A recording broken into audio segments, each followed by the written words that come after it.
The parking lot of Northwood University was already a sea of polished metal when I finally found a spot for my aging Toyota Camry at the far end. I watched a brand new Mercedes glide into the space beside me. A man in a suit that probably cost more than my car stepped out, followed by his wife, a string of pearls gleaming at her throat. They moved toward the grand entrance with an easy, confident stride, the walk of people who had never once doubted their place in the world. I took a deep breath, smoothed the wrinkles from my simple, off-the-rack dress, and grabbed the small gift bag from the passenger seat. Inside was a sterling silver fountain pen, engraved with the initials J.E. It was nothing extravagant, but it had taken me 3 weeks of picking up extra shifts at the corner booth to afford it. The bitter irony wasn't lost on me. Here I was celebrating my sister's Master of Business Administration, while my own education had stalled a decade and a half ago. The university auditorium was a hive of buzzing energy. Families jockeyed for the best seats, clutching programs and aiming their phone cameras. I found an open spot in the third row, close enough to be seen but far enough to avoid being the center of any unwanted attention. A woman next to me was already dabbing her eyes with a tissue. Our Jessica is the first in our whole family to get a postgraduate degree, she whispered to her husband, her voice thick with emotion. I'm just so proud I could burst. I offered a polite, tight-lipped smile, wondering what that kind of pure, unadulterated pride must feel like. My own father, Robert, arrived a few minutes after me. He scanned the crowded room, his eyes passing over me once, before he settled into a seat 2 spaces away, leaving a deliberate gap between us. He gave me a curt nod, the kind of dismissive gesture you'd give a stranger on the street. Didn't think you'd make it, he said, his gaze fixed on the stage. Figured you'd have a shift. I kept my voice perfectly even. I requested the day off a month ago, Dad. There was no point in explaining the complicated web of swapped shifts and favors I'd called in to be here. He just grunted in response and pulled out his phone, disappearing into its blue glow. The 2 empty seats between us felt like a chasm, a physical representation of the distance that had grown between us over the years. I remembered Jessica's high school graduation, how he'd proudly saved the seat right next to him for me, how we'd both screamed her name when she was called. That was before my life had veered onto what he considered a dead-end road. When the processional music swelled, the graduates began to file in, a river of navy blue caps and gowns. Jessica looked absolutely radiant. Her blonde hair was perfectly coiffed, her makeup flawless. She'd always been the golden child, the one with the perfect grades, the student council presidency, the effortless popularity. Her path from high school valedictorian to MBA graduate was as straight and predictable as a Roman road. Her eyes found me in the crowd almost instantly, and that familiar, condescending smirk played on her lips. It was the same look she'd given me when she got her acceptance letter to her top-choice college, the year I had to drop out to become a full-time caregiver for our ailing mother. The same smirk she'd worn when she'd landed a coveted internship at a top finance firm, while my big news was a promotion to head waitress. Jessica leaned over and whispered something to the graduate walking beside her. The other woman glanced my way and quickly smothered a giggle behind her hand. A hot flush of shame crept up my neck, but years of being her target had taught me the futility of reacting. Giving Jessica a reaction was like throwing gasoline on a fire. It only made it burn bigger and brighter. The dean of the business school, a man named Dr. Albright, stepped up to the podium. Welcome, families, friends, and esteemed guests, to this celebration of dedication, perseverance, and academic excellence. A respectful hush fell over the crowd. I watched the ceremony with a tangled knot of emotions. A part of me, the part that still remembered playing with her in our childhood backyard, was genuinely proud. An MBA was a significant achievement, and no matter how complicated our relationship had become, she was still my sister. But a larger, more cynical part of me knew that this moment, this diploma, would be weaponized against me for years to come. It was another trophy for her to polish, another testament to her success and my perceived failure. As the names were called in alphabetical order, I studied the other families. The couple next to me held hands, their faces glowing with a shared joy.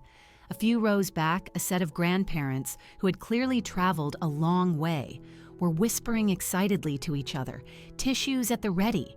Everyone here seemed to belong to a club of which I was not a member. When Jessica Evans was announced, my father shot to his feet, his phone held high to record the moment. Jessica crossed the stage with a practiced, fluid grace. She shook Dean Albright's hand, accepted her diploma, and posed for the camera with the unshakable confidence of someone who had never known a day of self-doubt. I clapped loudly, even whistling through my teeth, putting on a show of enthusiastic support. Our eyes met for a fleeting second, but there was a cold, calculating look in hers, a look that told me she was already plotting how to leverage this new accomplishment in the endless, one-sided competition she'd constructed between us. "That's my daughter," Dad boomed to the stranger sitting next to him, his voice saturated with a pride I hadn't heard directed at me since I was a child. The ceremony wound to a close, but the remaining names were just a blur of sound. A heavy tension was building in the air, a storm I could feel gathering on the horizon. During the dean's final remarks, Jessica kept shooting glances in my direction, that smirk widening each time. As the graduates tossed their caps into the air in a final, joyous explosion, a cold shiver traced its way down my spine. The day wasn't over. Jessica loved an audience, and today she had the biggest stage of her life. She wasn't done with her performance. I clutched the small gift bag in my lap, a sudden, powerful wave of regret washing over me. I should have just stayed home. The post-ceremony reception was a chaotic whirl of air kisses, champagne flutes, and camera flashes. I lingered by the refreshment table, a silent observer as Jessica held court. She moved through the crowd like a seasoned politician, accepting congratulations, her diploma clutched like a scepter. Suddenly, Dean Albright's voice cut through the chatter. "Ladies and gentlemen, if I could have your attention for just a moment. We'd like to invite one of our distinguished graduates to say a few words about their journey." Jessica's eyes lit up. This was her moment. She practically floated to the small stage, adjusting the microphone with an air of absolute entitlement. "Thank you, Dean Albright," she began, her voice dripping with a practiced, syrupy sweetness. "This has been such an incredible journey. I'm so grateful to the world-class faculty who challenged and inspired me every single day." The crowd murmured in approval. My father had maneuvered his way to the front, his chest puffed out, beaming as if he'd earned the degree himself. "I also want to thank my brilliant classmates," she continued, gesturing to her peers. "The caliber of minds in this program is simply extraordinary." More polite applause. Then Jessica's expression shifted. A mischievous, cruel glint appeared in her eyes, a look I knew all too well from our childhood. It was the same look she'd get just before tattling to our parents about a broken vase or a missed curfew. "You know," she said, her tone shifting to one of casual, conspiratorial intimacy with the crowd, "our family has always placed a huge value on education. Well, for the most part." She paused, letting the implication hang in the air. A few people chuckled nervously. "My older sister is still waitressing at 36, so I guess brains aren't always genetic after all." The laughter that followed was a physical force. It wasn't just polite chuckles anymore. It was genuine, sharp-edged amusement at my expense. My face burned as I scanned the crowd. Some people looked uncomfortable, shifting on their feet, but many were openly grinning. A woman near the front whispered to her husband, "Did she really just say that about her own sister?" But her tone was more entertained than scandalized. My father, emboldened by Jessica's audacity and the crowd's reaction, decided to chime in. He turned to the family standing next to him, whose son had also graduated. "Well, you know how it is," he said, his voice loud enough for a dozen people to hear. "One success, one failure. That's just the way the cookie crumbles sometimes. The humiliation was a hot, bitter liquid rising in my throat, but I forced myself to remain a statue. Years of being the butt of Jessica's jokes had taught me that any reaction, tears, anger, anything, was exactly what she wanted. The more I hurt, the more she won. So I kept my expression blank, my hands folded, my eyes fixed on a point on the far wall. But inside, something cold and hard snapped into place. For years, I had absorbed their casual cruelty, their thoughtless dismissals, their unspoken assumption that my life was a cautionary tale. I told myself it didn't matter, that I was immune to their opinions. I was wrong. It did matter, and it did hurt. But beneath the hurt, a different feeling was kindling, a cold, quiet rage. Jessica finished her speech with platitudes about leadership and seizing opportunities, the irony so thick it was suffocating. I'm so excited to take everything I've learned here and apply it in the real world. Thank you. The applause was thunderous. She floated back into the crowd, basking in the adoration.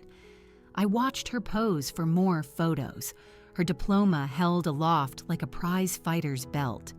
She looked so secure in her superiority, so certain of her place on the top rung of the family ladder while her older sister served lukewarm coffee to truckers to make rent. Dean Albright returned to the microphone, but his words were lost to me. My mind was already elsewhere.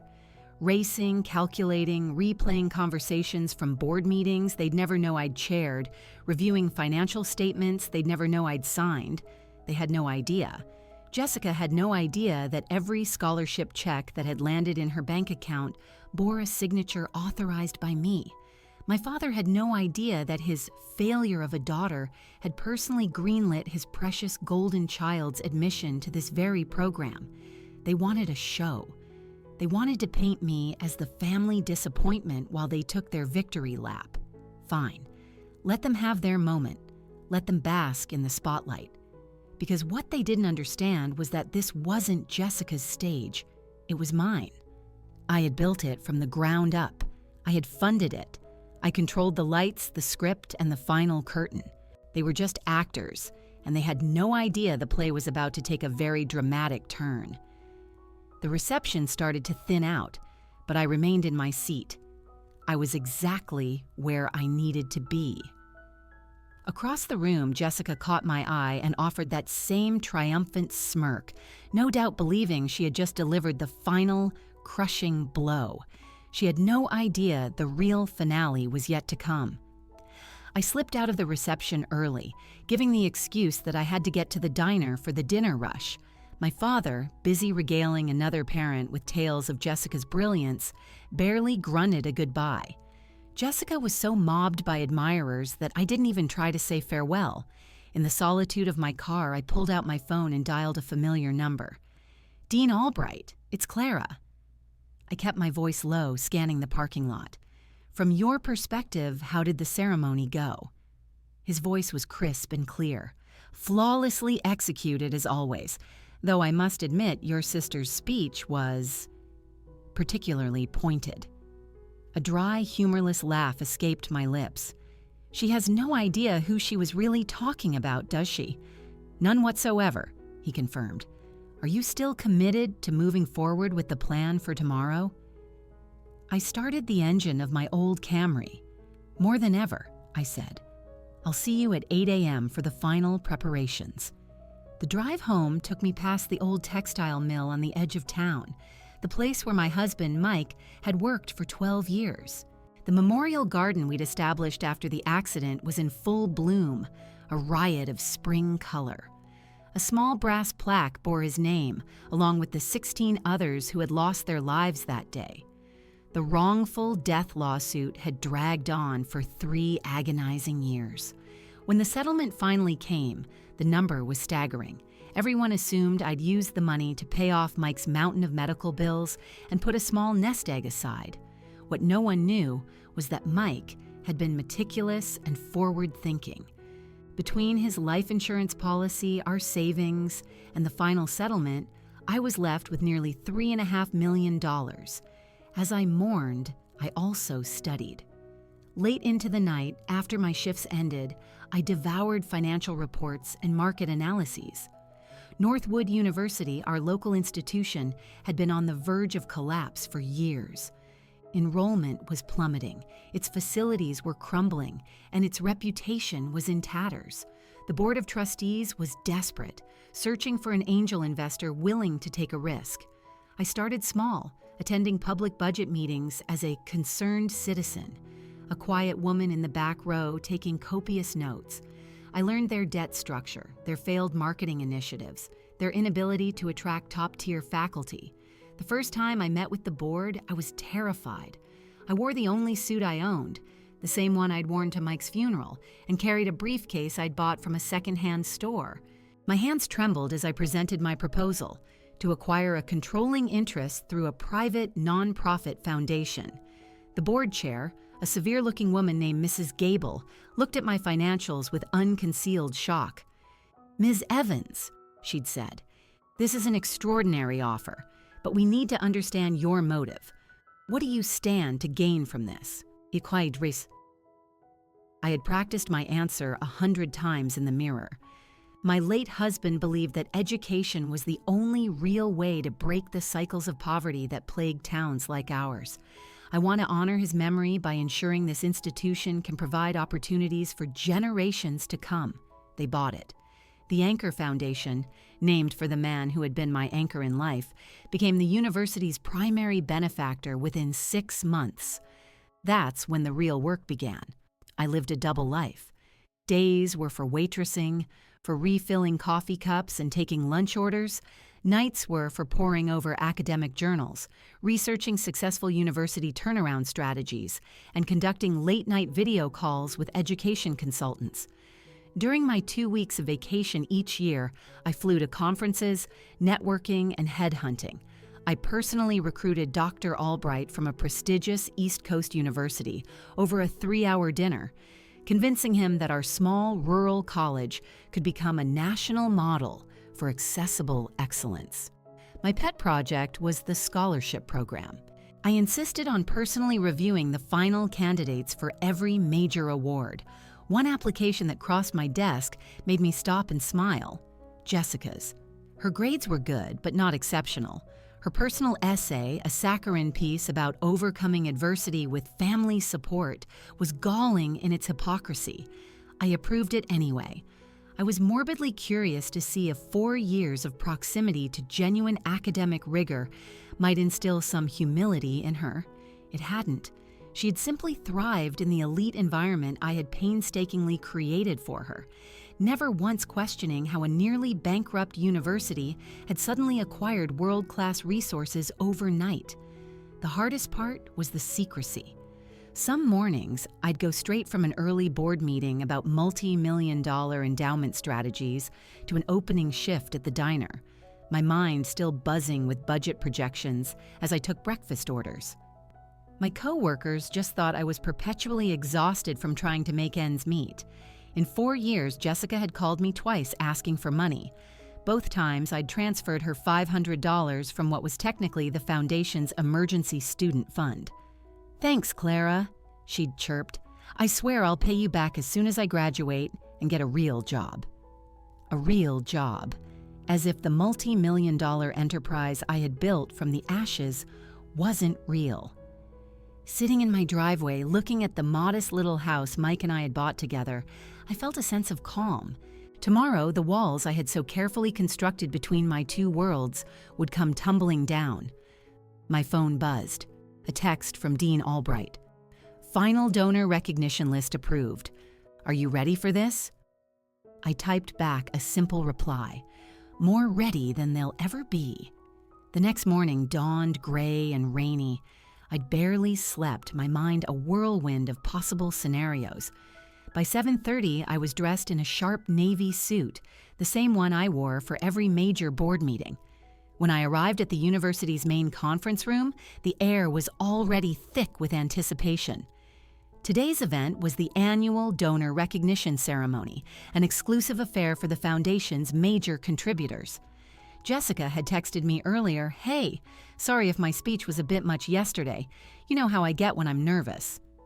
The casual, flippant apology was so perfectly Jessica, I almost laughed. I'd simply replied, "See you at the donor ceremony, 10 a.m. sharp." Her response was a single confused question mark. Why would I go to that? "Trust me," I'd type back. "You'll want to be there." Now, watching her file into the elegant room, she looked completely bewildered, though perfectly chic in a cream-colored dress that cost more than my monthly mortgage payment. She made a beeline for me. "What is this all about?" she demanded, glancing at the formal setup. "And what are you doing here? Are you working this event or something?" Before I could respond, our father appeared at her side, looking equally perplexed. "I got a call this morning. Something about being invited to recognize our family's contribution to the university. I have no idea what they're talking about." Dean Albright stepped to the podium, his expression grave. "Ladies and gentlemen, thank you for joining us for this very special ceremony. Yesterday, we celebrated individual achievement. Today, we honor the visionary generosity that makes those achievements possible." Jessica shifted uncomfortably beside me. Several of her classmates who had laughed the loudest at her joke yesterday were also in attendance, looking just as confused as she was. "The last 4 years," Dean Albright continued, his voice resonating through the silent room, "have witnessed an unprecedented transformation at this institution. Through the vision and commitment of a single, anonymous benefactor, we have gone from the brink of closure to a national model of educational excellence." A wave of murmurs swept through the audience. This transformation was not achieved through traditional means. Our primary benefactor chose to work entirely through a private foundation, asking for no recognition and accepting no public praise. His eyes found mine across the room, until today. My heart was a drum against my ribs, but my face remained a mask of placid neutrality. Jessica was still scanning the room, probably trying to identify a wealthy-looking individual she could network with later. "The Anchor Foundation," Dean Albright announced, "has contributed over $3.2 million to Northwood University." The room erupted in gasps. "This foundation has funded our scholarship programs, recruited our faculty, upgraded our facilities, and its director has personally reviewed every significant decision that has shaped our recent success." My father was sitting bolt upright now, his full attention on the dean. Jessica's eyes were wide, the gears clearly turning in her head. Every student who has received financial aid in the past 4 years, the dean's voice grew stronger, has been directly supported by the Anchor Foundation. Every scholarship, every emergency grant, every single work-study position was made possible through this single source of generosity. Jessica's face had gone chalk white. She was smart enough to do the math. Her entire prestigious MBA had been underwritten by this mysterious entity. "Today," Dean Albright said, pausing for dramatic effect, "the foundation's sole owner and director has agreed to be publicly recognized for the first time." The room was so quiet you could hear the rain drumming against the window panes. The Anchor Foundation was established and has been operated entirely by someone many of you know. The woman who has quietly rebuilt this institution while working multiple jobs to support herself, who has asked for nothing in return, who has given everything to ensure that students like your own children could have the future they deserve. He paused again, his gaze locking directly with mine. "Please join me in recognizing Ms. Clara Evans, founder and sole director of the Anchor Foundation." The silence that followed was absolute. It was a vacuum, sucking all the air from the room. I could hear my own pulse hammering in my ears. Slowly, my legs feeling steadier than I expected, I stood up. Jessica's mouth had fallen open. She was staring at me as if I had sprouted a second head, her mind visibly short-circuiting as it tried to reconcile the waitress sister she mocked with the philanthropist on the stage. My father was completely rigid, his face a kaleidoscope of confusion, disbelief, and something that looked terrifyingly like fear. The whispers started, a low buzz that grew into a roar. "The waitress," someone murmured. "She owns the foundation." Mrs. Johnson, the woman my father had bragged to yesterday, leaned toward her husband and stage whispered, "Isn't that the woman they were making fun of?" Dean Albright gestured for me to join him at the podium. I gave a slight shake of my head. No speech was necessary. The stunned, horrified look on my sister's face was speech enough. I simply gave a small, formal nod to the room and sat back down. The silence stretched, thick and heavy, until it was broken by a sharp clatter. Jessica's diploma, still in its leather-bound cover, had slipped from her trembling fingers and hit the polished floor. My father finally found his voice. It was a choked, strangled whisper. "Clara, is this real?" For the first time in what felt like a lifetime, I met his gaze directly without flinching. Every last word of it. The silence in the conference room eventually gave way to a slow, awkward exodus. I watched Jessica stoop to retrieve her fallen diploma, her usual poise completely gone. My father was still a statue in his chair, staring at me like a ghost. "Clara," Jessica finally managed, her voice thin and reedy. "We need to talk." But I was already walking toward the door. My business here concluded. "I'm sure you do," I said, not even bothering to look back. "But I have a shift at the diner in an hour." That evening, Dean Albright and I met at a small cafe, the same one where we'd first mapped out our vision for the university 4 years prior. "The board is requesting an emergency meeting," he said, sliding a folder across the table. "They want to discuss transition protocols now that your identity is public." I nodded. I had expected as much. "And what about Jessica Evans's account status?" "That's what I wanted to discuss." He pushed a financial statement toward me. "According to our records, she has one outstanding loan balance of $110,000. The foundation was covering her monthly installments, but that coverage ends today." I finished for him. "Transfer the debt to the Pinnacle Recovery Group. She'll receive her first notice within the week." The dean looked uneasy. "Clara, are you certain? That's a substantial amount." I took a slow sip of my coffee. "She earned every single penny of that debt with her speech yesterday. Consider it her final, most important lesson." Within 10 days, Jessica's carefully curated world began to systematically unravel. The first letter from Pinnacle Recovery Group, a subsidiary I had created for this exact purpose, arrived on a Tuesday. I was restocking napkins at the diner when her first call came. I let it go to voicemail.